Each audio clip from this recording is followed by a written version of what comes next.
What is up, guys? Doing another one down solo. Today I'm bringing you Meltdown. This heist was really fun. Managed to run through it in the first attempt, which I was pretty excited about. Throughout this heist, you're going to see me... I'm aiming for speed here when I'm doing this heist. Not for any particular reason. I was just like, you know what, I'm just going to try to get this done as fast as humanly possible. I'll go ahead and get this murky converted so we can distract these outside guys while I run around checking the outside containers for the safe. I'm going to try to avoid a lot of enemy interaction in this heist in particular, as you'll see in a bit. This run did almost go sideways at one or two instances, as most of my runs usually do anyway. So, it's actually like probably the funniest way I've almost lost a heist. And even if I would have lost it, I probably just would have laughed at it. Instead, I wasn't even mad when it happened. You'll see in a little bit. So I'm opening up all these. Found a crowbar. Just go ahead and hang on to that. Most of the containers I checked at this point did not contain vault.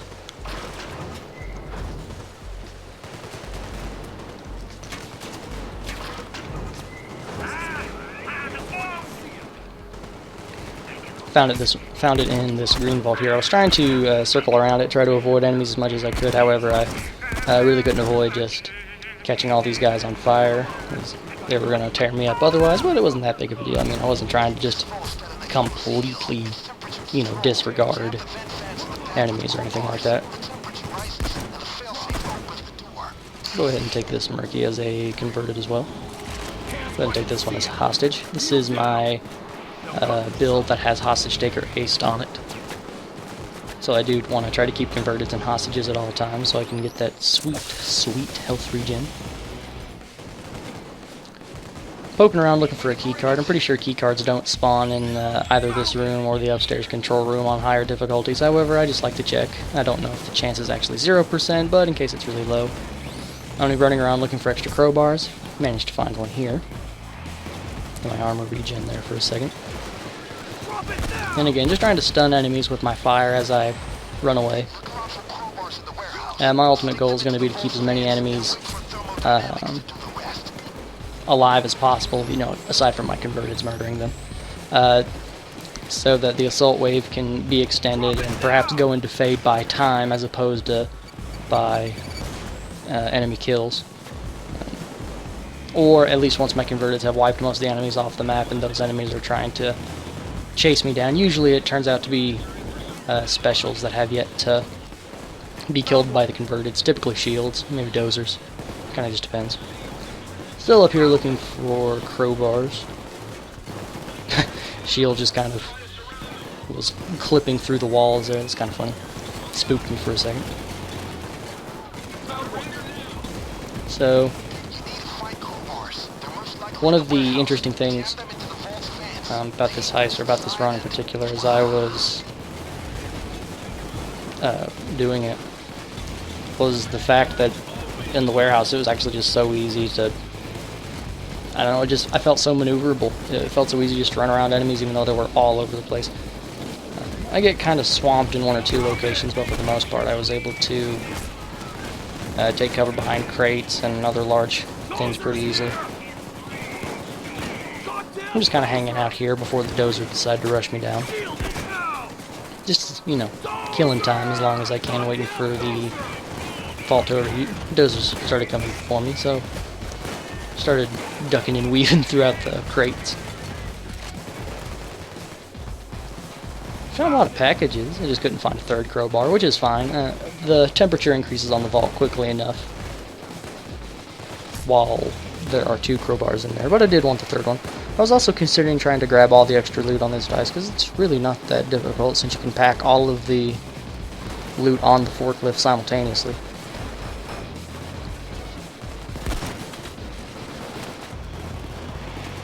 Shield eliminated.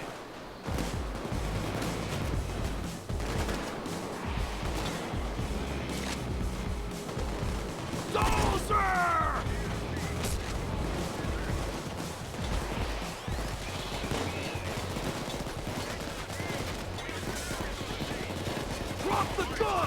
Take some extra hostages while I can. Kneel down. that Mercury convert was about to bite it. So, Drop the gun! but I decided to dash away from all the enemies that were accruing in that room. Dozer!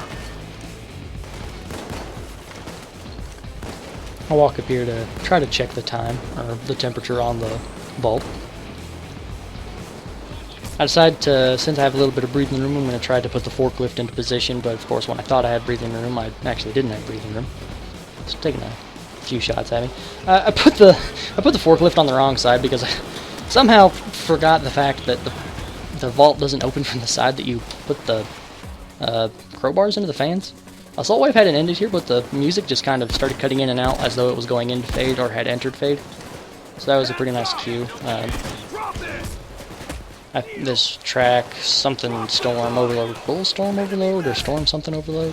I'm not 100% sure what it's called, to be quite honest with you. I saw it at the beginning, whenever it popped up on my HUD, whenever the initial heist screen was done.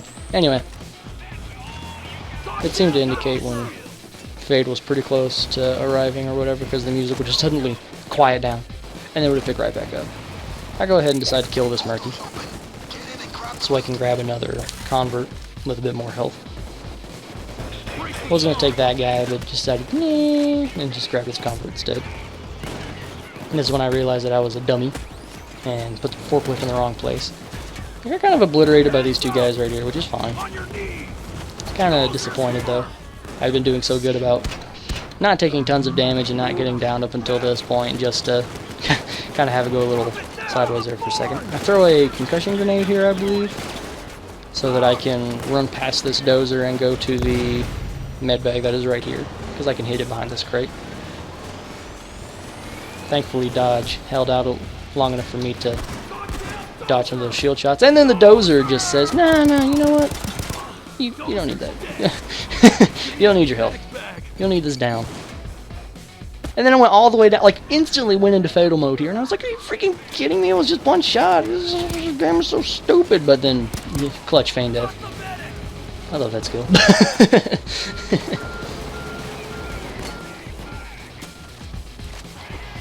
In my defense, I feel like that feign death was justified. There are very few things that aggravate me in this game as much as going into fatal mode. As I'm going down, when there's only like one enemy surrounding me. If I'm surrounded by a bunch of enemies and I go into fatal mode nearly instantly, that's more understandable, because then I'm taking like a lot of shots simultaneously, and there's a lot of stuff going on. But Assault Wave finally ended here, giving me a little bit of breathing room to stick the warheads onto the forklift. You'll see me pack all the forklids onto the warheads. I almost misspoke it again. All of the warheads onto the forklift so that I can drive. I'm not gonna try to wait for this next assault wave to kind of go into fade or wait for it to end or anything like that, because I was like, forget about it. I still got both med bags. I can make it through the yard, because I knew as long as I can make it to the alley of safety and then go back and grab the Longfellow, I'd be perfectly fine, and I probably wouldn't need my med bags for the next section, just due to the speed of the Longfellow and being able to maneuver past most of the enemies and turns pretty reliably. Regardless. Few things that aggravate me nearly as much as going down instantly into fatal mode when there's only one enemy kind of far away from me. Makes me quite sad. Threw a concussion grenade to cover my entry into the forklift. Missed the bag throwing because I'm a doofus. Tried to stun these enemies as fast as I possibly could so that I could prevent myself from getting obliterated by them. Worked out pretty nicely. Converted this enemy because the murky water guys are apparently just super fragile. Even though they have the same health values as other Zeal team members. I don't know if they're actually more fragile, but they were getting obliterated pretty quickly. But that's okay. They were serving their purpose.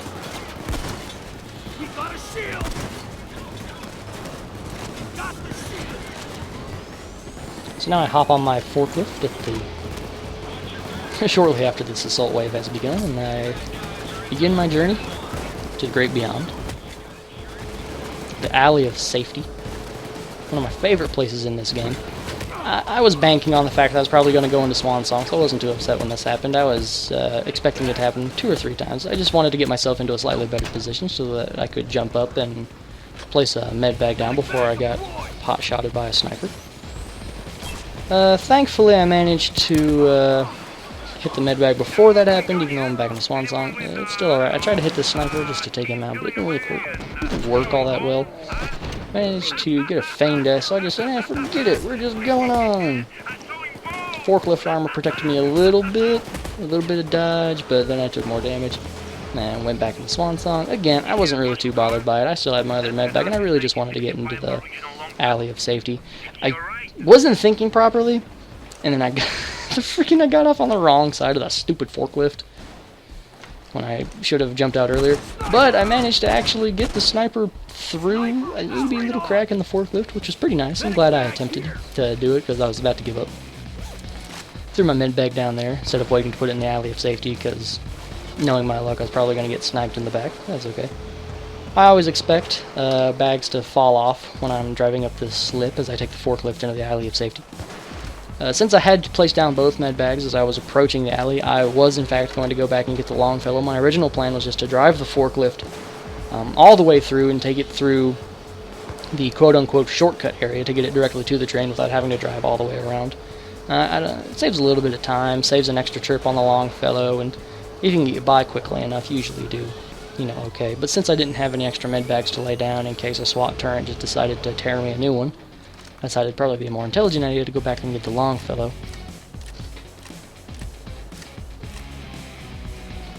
Converts are doing a great job keeping all the enemies at bay.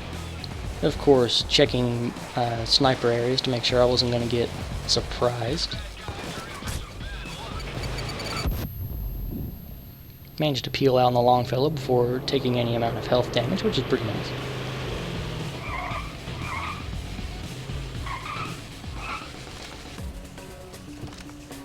Again, the assault wave beginning to go into fade right here is denoted by the very, very obvious music change. I actually really like well, I like this song because I think it's a good song, but I also really like the fact that when it's telling you that the assault wave is going into fade, it's just so pronounced, essentially. I mean, you can hear it in other songs, but in this one, if you're not used to hearing like the subtle changes in intonation of the song whenever it's progressing to go into the part it plays during fades, this one is a great one to kind of get used to that. So I peel through this area pretty quickly in the Longfellow. Again, I was trying to finish this heist as quickly as possible. I hadn't spent a terrible amount of time up until this point. So I was pretty pleased with the progress I was making.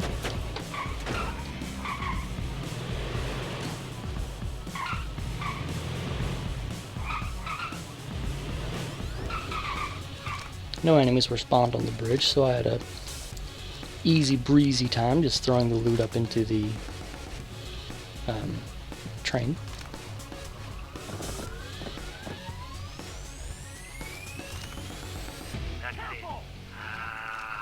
Now that I think about it, maybe this song in particular, when it changes beats like that, maybe it's not actually going into fade. I just assume it's going into fade because it usually ends up correlating with the time that,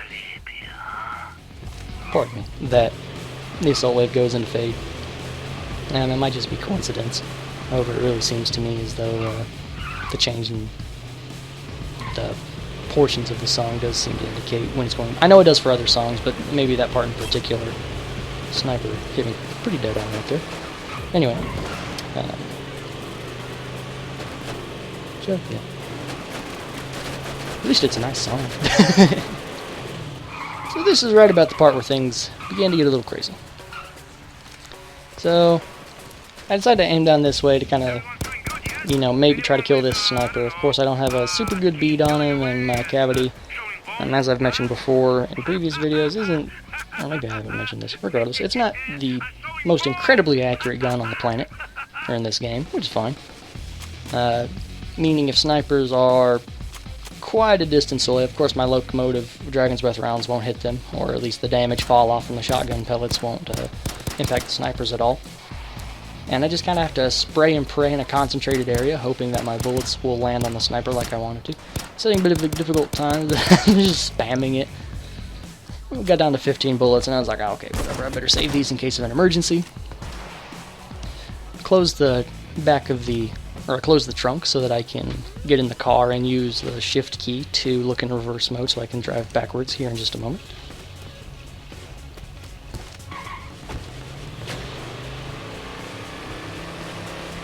I was definitely glad when I found out this feature existed.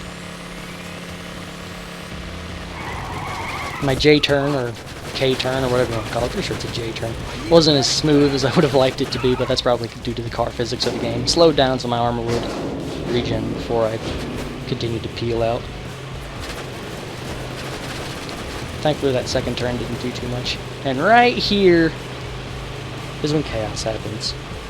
I'm not sure what caused this, but I was going too fast and the car just flipped upside down. And I don't flip it over. It just stays like this. The car gets stuck. So normally when I would have finished this approximately within another minute, I'm at roughly the 16 or so minute mark at this point. And I probably would have finished it in about 17 minutes. 17 and a half possibly, had the car not decided to, crap out on me. So, here over the course of the next few minutes, I just really ponder on what I should do. Should I try to walk the bags over? Well, of course not. I'm going to move at the speed of a snail, and I'll just get obliterated by either SWAT turrets or enemies or whatever. I continue to try to maneuver the car around so that I can maybe, hopefully, tip it over. It wasn't giving me any kind of prompt to respawn the vehicle, which I thought was supposed to happen when something like this occurs. I guess the game can detect that the car is flipped upside down and completely inoperable, which is okay, I guess, although not really okay. So I decided that it was probably going to be in my best interest to run across the way and grab a forklift. However, the SWAT turret popped up right there, so I decided that maybe I would just wait. Kind of waited out a little bit. See where the SWAT turret goes. Definitely didn't want to risk anything too foolish now. Thought about trying to go back and seeing if there's another forklift a little bit closer down along this way. I didn't know if there was or not. I know there's one over there, well, that had the forklift text there, but of course I was going to have to interact with just as many enemies and another SWAT turret if I planned on getting to that forklift. Of course, the assault wave ended right here. As by, you can hear from Bane's speech. So deciding if there was ever a good time to try to gun it over there, it'd be now.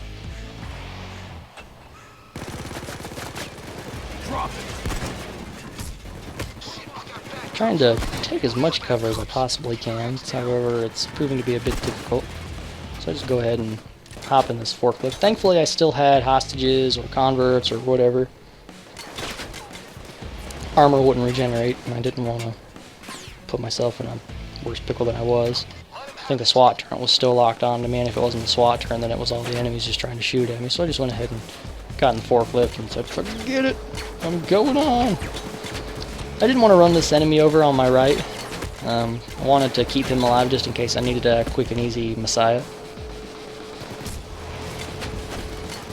Thankfully, the forklift tanked through all of these shots that it was taking, and both dodge and my health and combination of the forklift armor prevented me from getting entirely obliterated as I was going across the way, which made me quite pleased. So I load the loot up into the forklift. Stupid warhead gets stuck on this stupid flipping crate there. So I just keep loading it up. And of course during this time my health regens a little bit. Then that enemy's popped a few shots at me to let me know what his opinions are of me and my lifestyle choices as I'm stealing nuclear warheads. Get the forklift stuck for just a moment, and I was like, seriously, is this how it goes? Is this how it ends? But then I realized I could just reverse. Take it around, decide to get out and relocate the bag so it doesn't fall out halfway across the way, because my luck it would drop in front of the SWAT turret. shaking my head in game to express my distaste for the rogue warhead, trying to make my job even that much harder than it was. Maybe this is just part of the song, because why would the assault be going into fade right now unless my converts were still over at the front area? Well, I mean, obviously I still have converts because I'm still regaining health. I decided it was charged enough for me. Anyway, maybe this song doesn't indicate, and maybe that's just a part of the song. I'm actually not sure. I don't suppose it really matters. I don't know why I'm obsessing over it so much in this particular video. Usually I can just tell by the enemy spawns, but you know, over in this area, enemies are just kind of flittered about everywhere in specific locations. So, again, I was going to run into that enemy and I was like, you know what, I better save him, just in case. I get lit up pretty bad here. I go into Swan Song. Get a little sad. Try to kill that enemy up there so he doesn't put me into fatal mode as I'm trying to get a missile off one of these guys.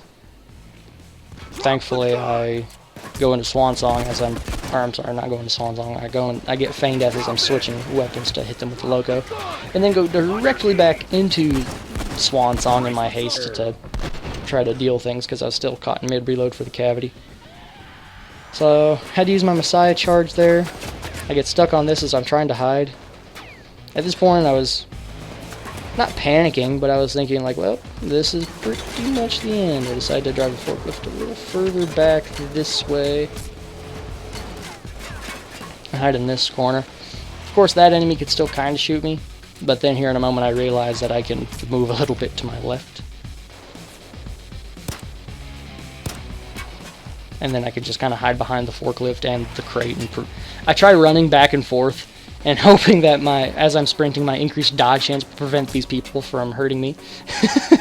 I was trying to think of anything that I possibly could to prevent myself from dying. And I was like, what do I do? What do I do? What do I do? How do I save this? I can do it. I know I can. And then I realized that, oh, I can just position myself right here and nobody can hit me from any side. So I just sit here for a minute letting my health regen because I was not letting this run die. I was determined to save this run, even though the Longfellow had flipped and I didn't have any more downs left and I had no medic bags left and I was out of ammo in my cavity and only had a few shots left in my locomotive.